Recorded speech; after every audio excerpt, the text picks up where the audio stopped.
Amir Temurning mag'rur nabirasi Bobur nega o'z xalqining azaliy dushmani bo'lgan Eron shohi Ismoilning qizil sallasini kiyishga majbur bo'ldi? Samarqandni qaytarish alamida yongan Bobur Shiyalar shohi bilan qonli ittifoq tuzishga majbur bo'ladi. Sodiq beklari zinhor kiymang deb yolvorishiga qaramay, u qizil sallani o'z qo'li bilan boshiga kiyib Samarqandga kirib boradi.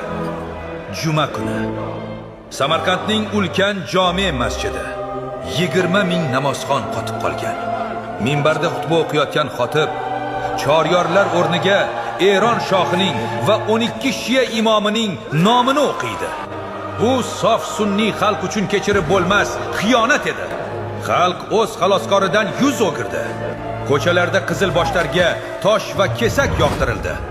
Dindan va xalqdan yuz o'girishda ayblangan 19 yoshli Bobur ota yurtini bir umrga tashlab ketishga majbur bo'ldi. Taxt shunday qonli qimorki, unda o'z xalqing ham senga yovga aylanadi. Lekin Boburning bu dardi Abdullaxon ikkinchi saroyidagi dahshatli xiyonat oldida ip eshalmay qoladi.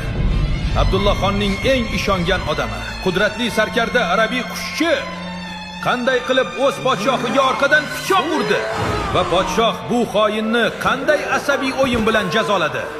Tarixning eng qora siri keyingi qismda. O'tkazib yubormaslik uchun hoziroq obuna bo'ling.